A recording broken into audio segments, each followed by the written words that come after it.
대학 총장님들 의견이나 우리가 이제 제출하기 전에 대선 후보들한테 제출하기 전에 관련해서 의견을 좀 받는 시간을 좀 간단하게 가지려고 합니다. 그래서 회장단 총장님들 앞으로 나오셔서 좀 사회를 봐주셨으면 좋겠습니다.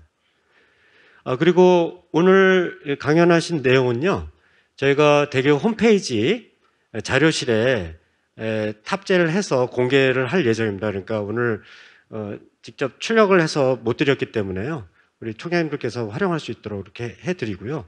그리고 유튜브 채널 대학 어디가 TV에 이 방금 강연하신 내용도 저희가 녹화해서 계속 보실 수 있도록 이렇게 해드릴 예정입니다. 참고하시면 되겠습니다. 네, 오늘 그 배상훈 교수님께서 저희 발표를 해주셨는데요. 그리고 책상 위에도 관련된 건의할 내용들을 저희가 정리해서 이제 올려드렸는데, 저희가 대통령 후보들에게 건의할 내용이나 이런 부분들을 잠깐 총장님들께 의견 수렴을 좀 받아가지고요, 최종적으로 이제 확정해서 제출을 할 예정입니다. 그래서 의견 있으신 총장님들께서는 여기 스탠딩 마이크 가까운 곳에 에서 소속 대학과 성함을 말씀하시고 의견을 제출해 주시면 고맙겠습니다. 사회는 회장님께서 봐주시겠습니다. 네, 우리 배상훈 교수님 수고 많으셨고요. 아주 발표가 어떻게 이렇게 와닿는지, 마음에 와닿는지 모르겠습니다. 이 대통령 후보들 중에서 실제 당선 가능성이 있는 분들을 좀 모셔다가 우리 배 교수님 강의를 한번 듣게 했으면 좋겠다 하는 생각마저 듭니다. 그런데 이제 마이크가 좀 작게 나와가지고 이걸로 하시고 들고 있으라 들고 들고 직접 하시고. 그런데 이제 이분들이 그렇게 할 일은 만무하고, 그리고 각 정당의 캠프의 정책 총괄 본부장한테 이 메시지를 정해서 그것이 바로 후보한테 가서 후보가 얘기를 듣고 지금 말씀하신 것들 중에 일부라도 정권을 잡았을 때 대통령으로서 우리 고등교육의 투자, 그리고 제도 개선 내지는 규제 혁파, 그리고 아까 말씀하신 지역대학과 지자체나 지역 경제 인프라와의 커플링, 이런 것들을 좀 인지하면 좋지 않을까. 대학의 투자, 아주 참 좋은 표현 같습니다. 그리고 과실을 걷어가라. 투자해서 걷어가라. 이제 그런 차원에서 오늘 좋은 아이디어를 말씀해 주셨고요.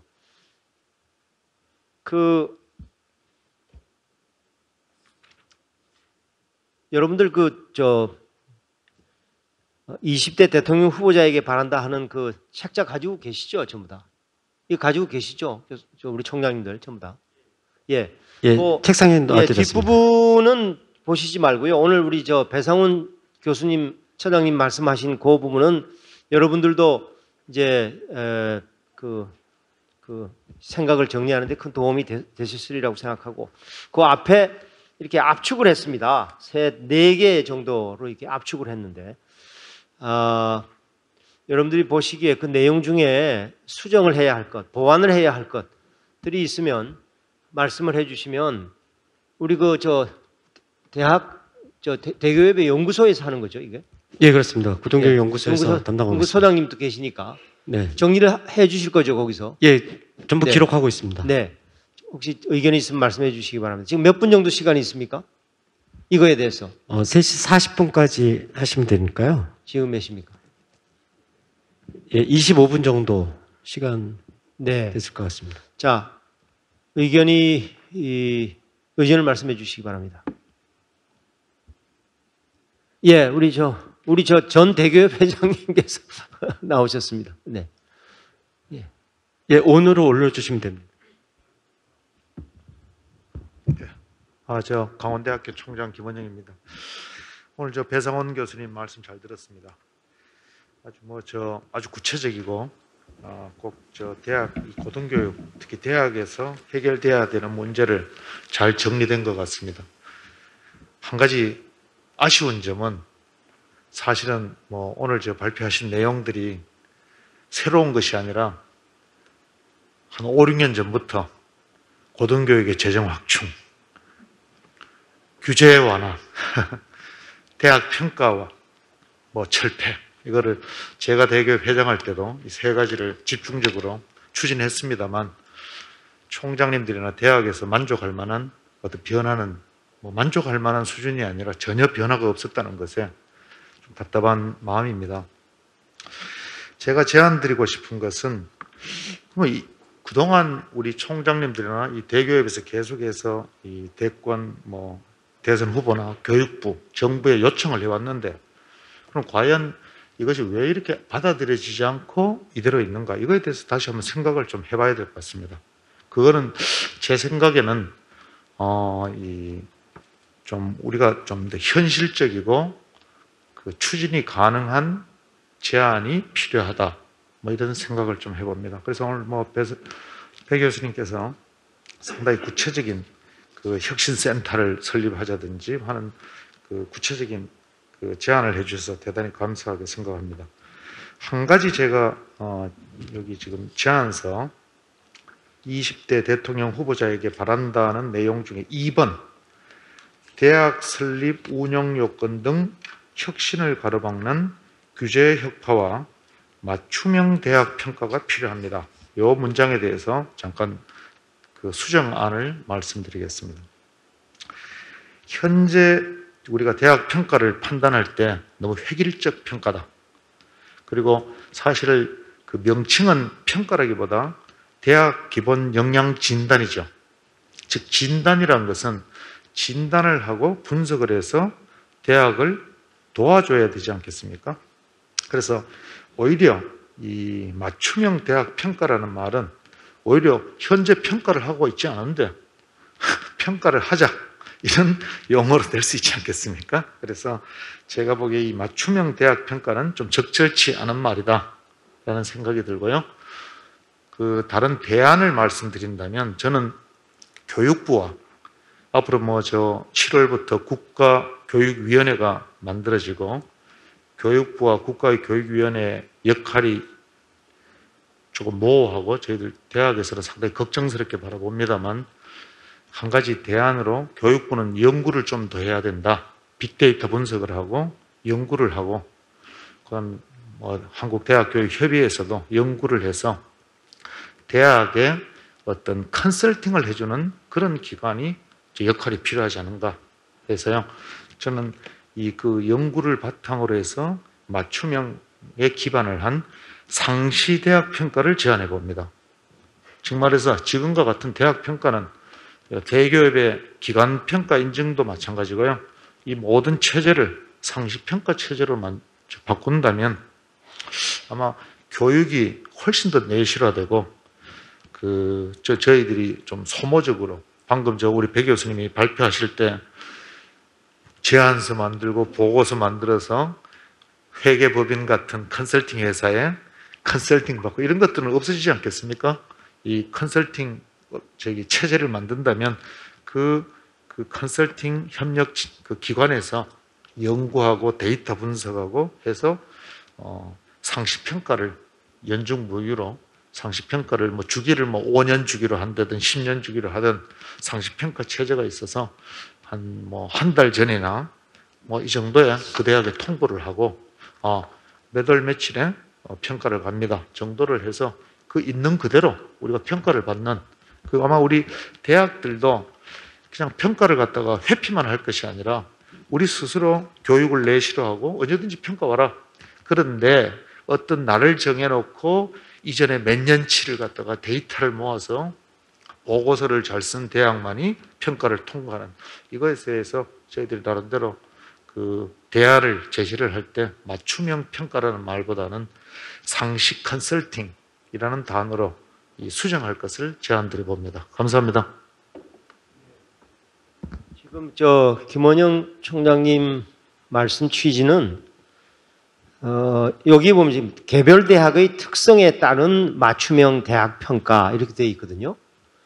그러니까 여기 계신 총장님들 중에 이제 아주 종합 대학들이 있고 또 조금 특성화된 대학들이 많이 있고 그래서 그러니까 이제 각 대학의 특성에 맞는 맞춤형이라는 표현이 지금 이제 김원영 총장님 표현에 의하면 적합하지 않다 하는 얘기인데 그 표현을 자꾸 바꾸고 그리고 이거를 대학 평가를 상시 체제로 전환을 하고 이거를 뭐 어느 날 딱 기한을 정해 가지고 그 기한에 맞춰서 모든 대학이 줄을 서서 그 중에 그 커트라인을 통과하는 대학, 통과하지 않은 대학을 나눠서 국비 지원을 주게 되는 경우, 주지 않게 되는 경우, 또 후속 조치로 정원을 감축하니 많이 하는 그런 차원에서 문제를 볼 게 아니라 그런 체제로 하되 그런데 이 일련의 과정을 대학 컨설팅 지원 센터를 저 김원영 총장이 말씀하신 대로 뒤에 나와 있습니다. 그렇게 좀 전환하는 것으로 표현을 다듬을 필요가 있다. 연구소장님 저 지금 이해하셨습니까? 이해하셨습니까? 예. 예. 우리 원광대학 총장님 말씀해 주시죠. 예.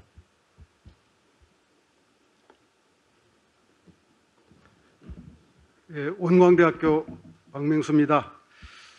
저는 그 개별대학 원광대학교 입장이 아니고 전북 지역 10개 4년제 대학 총장협의회 대표 총장으로서 그리고 사립대학 총장협의회 부회장이라는 그 입장에서 두 가지 말씀을 좀 올리겠습니다. 첫 번째, 조금 전에 우리 존경하는 배상훈 교수님께서 앞으로 나라가 망한다면 저출산과 지방소멸이 가장 중요한 요인이 아니겠느냐 이 말씀을 하신 데 대해서 그야말로 이 지방대학 총장으로서 천군만마와 같은 말씀으로 이렇게 받아들였습니다. 지금 지방대학이 직면하고 있는 현실은 어떻게 보면 이 자리에서 이렇게 원론적이고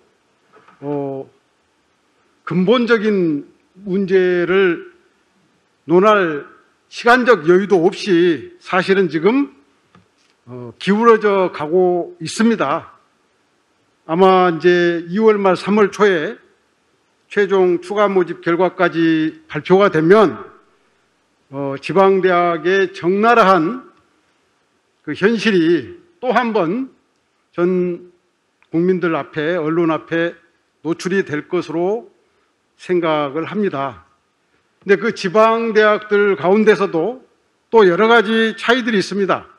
거점 공립대학과 사립대학 간의 차이도 있고 좀 규모가 큰 대학과 소규모 대학 간의 차이도 있고 또 동부권 소재, 서부권 소재 또는 강원권 소재, 호남권 소재 이런 차이들이 여러 가지가 있습니다. 그래서 그런 부분들에 대한 어떤 정책적 고려, 저는 그것을 국가 균형 발전 지수 또는 격차 지수란 말로 표현하고 싶습니다.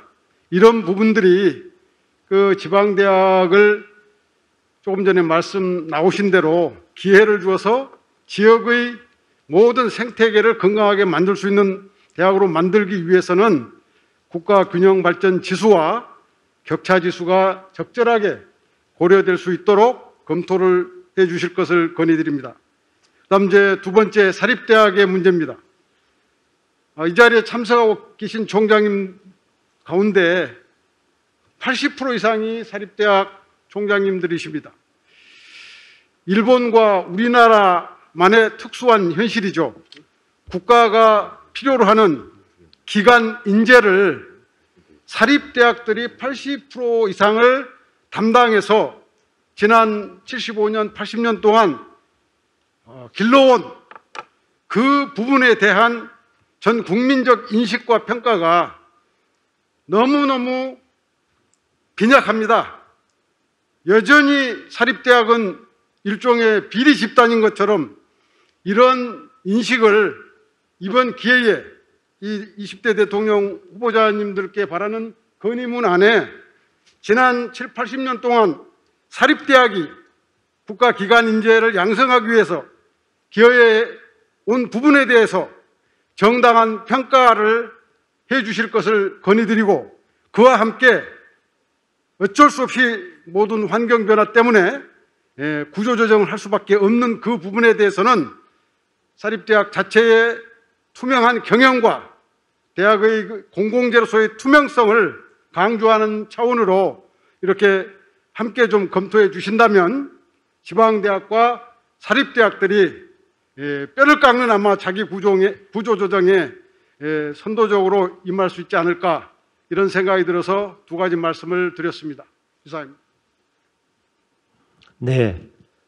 그 지금 두 번째 사립대학에 대한 도덕성 시비에 관련된 그 이슈는 이 문장 중에 좀 포함시켜 주세요. 그런데 그 지금 박맹수 총장님 말씀하신 그 첫 번째 있죠. 제가 정확하게 들었는지 모르겠습니다만은 곧 있을 3월에 있을 3, 4월에 있을 교육부에 보고하게 되어 있는 혁신지원 사업 계획서 있지 않습니까? 거기에 지역별로 차이가 나는 국가 균형 발전 지수나 격차 지수를 반영해서 대학들을 평가하라, 그 말씀입니까? 저 총장님, 오늘 교육부에서 오면 그 질문 하나 해 주시죠. 나중에 제가 총장님께 발언 기회를 드리겠습니다. 이거 뭐냐면 내일 모레 3월이 되면 바로 보고서를 받아가지고 평가를 받아야 할 입장인데 교육부 바로 얘기를 해야 됩니다. 왜냐하면 그 주요 정당의 후보들은 당선이 되고도 5월 10일 이후에나 실질적인 그 역할을 할 것이기 때문에 우리 그 평가 보고서 다 접수되고 난 뒤에 한참 지난 뒤에 이제 역할들 할 거기 때문에 오늘 교육부에 보고하는 것이 요구를 하는 것이 더 합당하다 하는 생각이 들고요. 그 도덕성 문제에 대해서는 어떤 형태들은 여기 지금 나와 있는 이 대선 후보에게 바란다 하는데 문장으로 넣어 주시기 바랍니다. 그리고 이제 어떻게 하려고 그러냐면요. 이걸 다시 수정해 가지고 죄송하지만 200개 대학 총장님께 다 보내드리면 너무 시간이 많이 걸립니다. 그래서 우리 대교협의 이사회하고 회장단 교회에 보내서 그 문장에 대한 타당성이라든지 합리성을 검토받은 뒤에 그리고 그 결과를 바탕으로 제출하는 것으로 총회에서 이사회에 위임해 주시면 감사하겠습니다. 그렇게 해 주실 수 있을까요? 예, 절차에 대해서 제가 말씀드렸습니다. 일단 모든 대학에 다 보내서 모든 대학의 의견을 접수하는 데는 시간이 얼마나 걸립니까? 어디 계십니까? 예, 우리 소장님.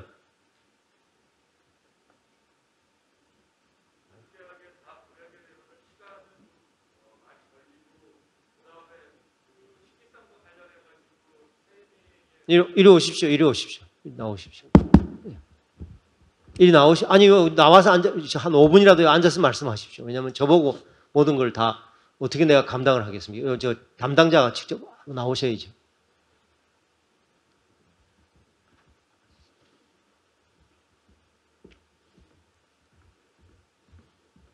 이리 오십시오.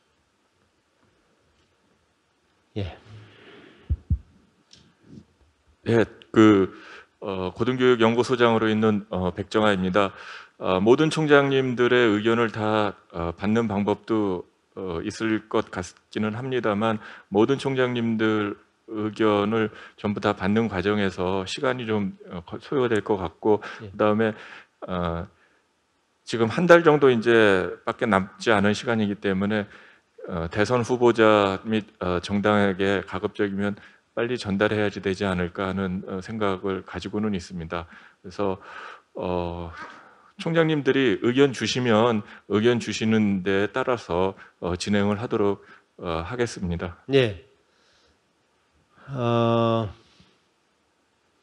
이제 그 일의 효율성을 기하기 위해서 대기업 이사님들의 의견을 받아서 수정 보완한 다음에 모든 총장실에 200개 대학 총장실에 다 뿌리세요.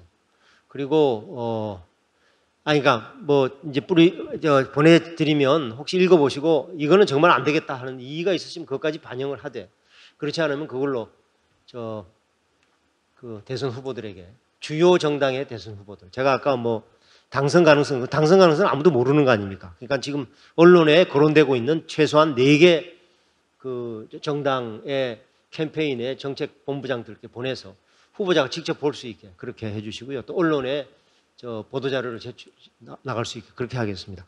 예, 알겠습니다. 네, 그다음 또 지금 좋은 말씀들을 하시기 때문에 그다음에 또 의견이 있으면 말씀해 주시기 바랍니다. 그 한번 보시고요.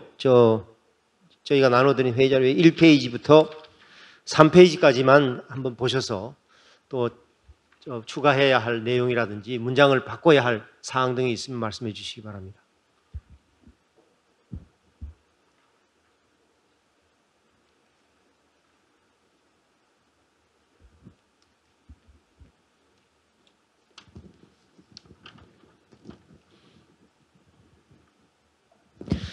예, 그러시면 지금 우리 청장님 나오셨습니다. 질문을 말씀하시든지 의견을 말씀해 주시죠. 예, 청주교대 이혁교 총장입니다.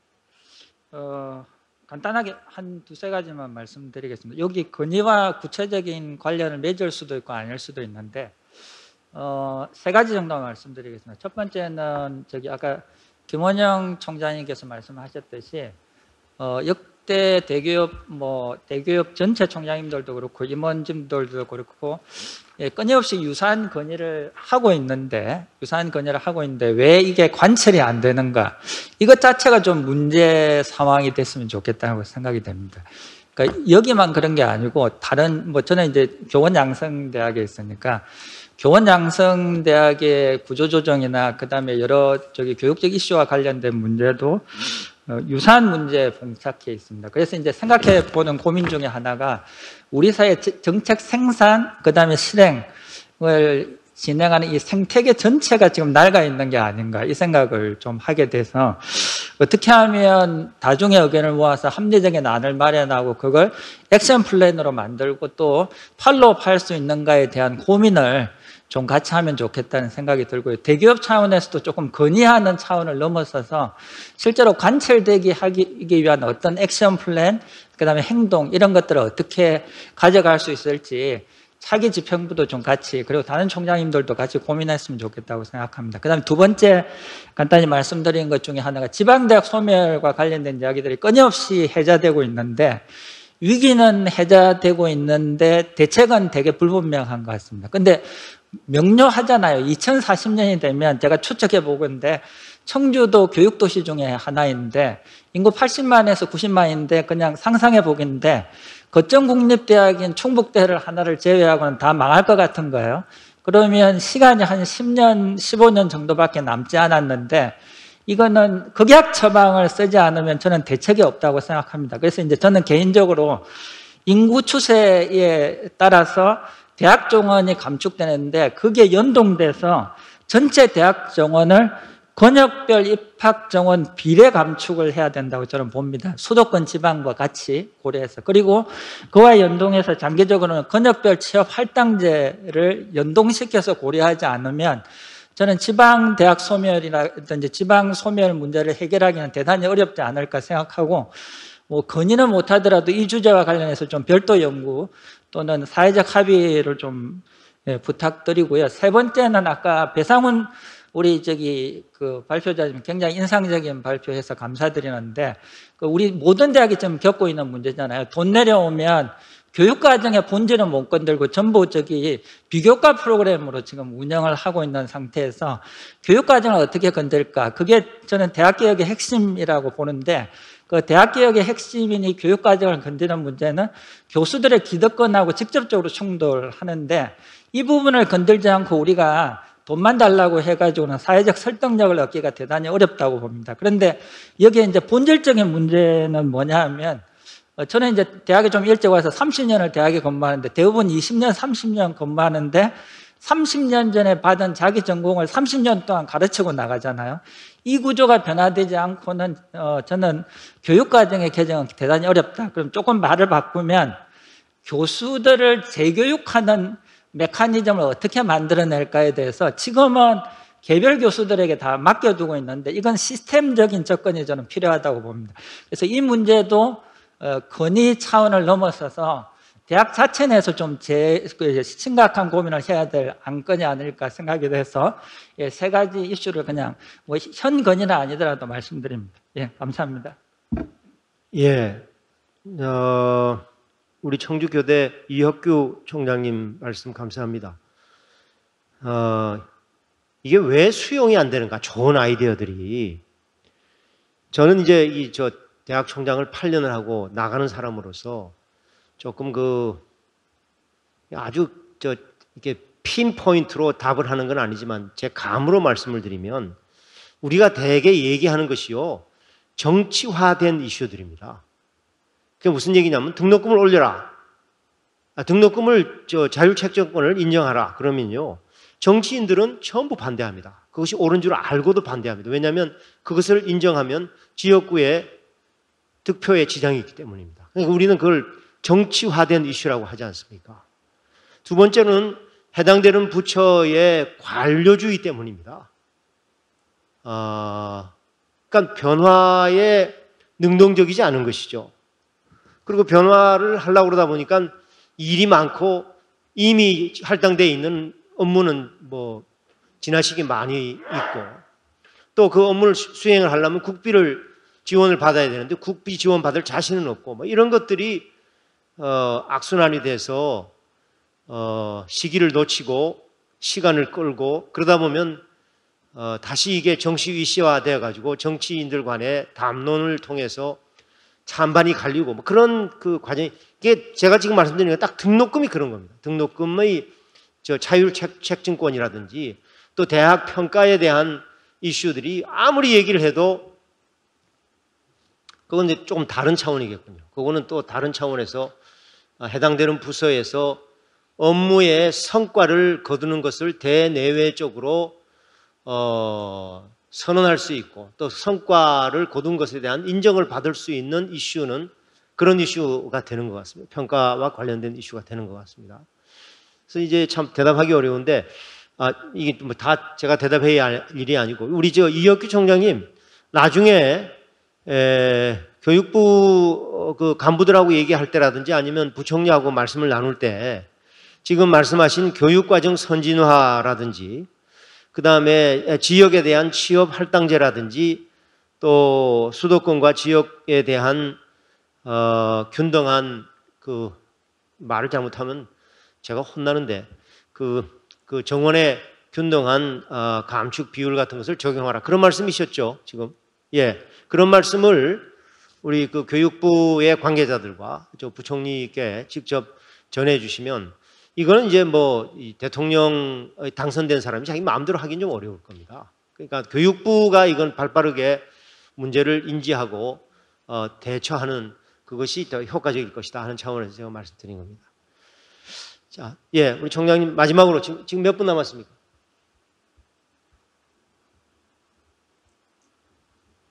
예, 총장님 뒷부분에 네, 마이크 사용하시면 되겠습니다. 네, 마지막으로 질문 받겠습니다. 예. 네, 성공에 대해 김기석 총장입니다. 지금 그 회장님께서 정치화된 이슈라고 표현을 하셨고 또 모든 총장님들께서 또 역대 회장님들께서 수고하셨음에도 불구하고 바뀌지 않는 현실을 토로하셨는데 저 역시 지난 그 기본 역량 진단 결과 이후에 청와대로 뛰어가 보고 국회도 가보고 교육부도 가보고 다 해서 절감을 했습니다마는 이 문제에 대해서 우리 대교협, 대학 총장들이 교육부가 대학 교육을 도외시한다면 여기에 대해서 책임을 묻는 좀 더 단호한 태도가 필요한 것이 아닌가 하는 좀 생각이 듭니다. 과격하게 들릴 수도 있지만은 왜 이런 말씀을 드리냐면 지금 앞에 발제 내용도 그렇고 저도 이 문제에 대해서 공부를 해봐도 그렇고 이것은 우리나라 지금 정치권에서 또는 교육부에서 대학의 가치와 대한민국의 경쟁력과 살 길을 위해서 대학에 대해서 마땅히 지켜야 하고 지원해야 될 부분에 대해서 완전히 무책임하게 지금 귀를 닫고 눈을 감고 있는 상황이거든요. 제가 청와대 수석을 만나서 현실을 대학평가의 문제를 전달했지만 그게 과연 대통령께 전달이 될까 제대로. 교육부 장관에게 전달했지만 교육부 장관은 옛날에 다 이게 만들어 놓은 거라서 어쩔 수가 없다. 그거는 장관이 문제가 있으면은 관료들에게 국장, 실장, 국장들에게 보완을 지시하고 정책을 점검해야 되는데 어쩔 수가 없다는 거예요. 다 관료주의. 이게 다 하나로 통하는 게 뭐냐면 무책임성이거든요. 그러면은 우리는 지금 총장님들은 과도하게 해결하지, 이게 교육부와 정부와 국회에서 해결해 줘야 될 것을 해결하지 않은 상태에서 과도하게 총장들이 짐을 지고 해결을 못하고 있는데 이것이 국가의 10년, 20년 앞으로 미래의 주름살을 가져올 텐데 이렇게 된다면 여기에 대해서 저희가 책임감을 가지고 교육부 부총리 불신임안을 제출한다든지 대학교육에 대해서 국회 상임위원회 전체에 대해서 좀 더 강력한 어떤 그 정치적 입장을 표명한다든지 해야 정치인들이 이게 말을 듣지 않을까, 귀를 기울이지 않을까. 그 사람 정치의 원리는 표에 의해서 움직이는 거고 국민 다수의 표가 지금 포퓰리즘에 의해서 등록금 깎아주고 동결하고 입학금 없애고 또 뭐 고용 뭐 이런 문제로 한 가지만 더 말씀드리겠습니다. 지역적인 문제인데 우리가 강사법이 19년 2학기인가요? 2학기 때 통과되지 않았습니까? 시행되지 않았습니까? 대학에서 고용 노동 문제가 우선시 돼야 되나요? 교과가 중요시 돼야 되나요? 교과 편성권이 강사법에 의해서 제한을 받는, 저희 대학도 뭐 노동 인권 늘 강조하고 앞장선 대학이지만은 이런 문제를 대학에게 강요를 하는 것은 교육기관에 대한 아주 본질을 도외시하고 비본질적인 것을 우선시하라는 그 국가 정치적 방향, 정책 방향이 잘못된 거라고 저는 생각합니다. 이런 부분은 우리가 교육자적 양심을 가지고 맞서 싸워서 받아들일 수 없다는 것을 표현해야 된다라고 생각을 합니다. 네, 우리 김기석 총장님 말씀 잘 들었습니다. 그 3주기 진단평가 이후에 조금 절차상 수정 보완하고 싶었는데 또 그렇게 요청을 했는데 발빠르게 진행되지 않은 것에 대한 이제 아쉬움도 토로하시고 그러셨습니다. 제가 이제 행정학과 교수이기 때문에 정부의 부처의 세세한 사업들은요, 그 상당한 기간을 두고 절차를 밟아서 디시전 메이킹을 하고 승인을 받아서 진행하는 일들이기 때문에 그거를 우리 교수님들, 총장님들께서 말씀하실 때 거기에 부엉되게 새로운 의사결정을 내리는 재량이 공무원들에게 얼마나 있느냐, 이건 또 다른 문제입니다. 제가 보기에는 그렇게 많지 않은 것 같아요. 그래서 이제 아주 이제 근본적인 문제이고요. 다만 그 말씀하신 취지는 뭐 100번 공감합니다. 우리가 그렇게 서로 의견을 맞춰서 요청드리는 것이 왜 수용되지 않는가? 지금 계속 처음부터 끝까지 그 말씀입니다. 우리의 정당한 요청이 수용되지 않는 이유는 무엇인가? 제가 정치화라는 단어도 쓰고 또 관료화라는 단어도 쓰고 뭐 지금 조금 전에 말씀드린 그 책임자들의 재량의 여지가 그렇게 크지 않다 하는 말씀을 드렸는데 그러니까 우리 스스로 마음을 새롭게 다듬는 계기로 삼으면 좋겠고요. 오늘 지금 우리 배 교수님께서 설명하신 내용, 그다음에 여러 교수님들이 말씀하신 내용들을 여기 반영을 해서 새롭게 정리해서 이사님께 보내고 피드백을 받아서 교수님, 총장님들 사무실로 바로 보내는 걸로 그렇게 네, 알겠습니다. 마무리하고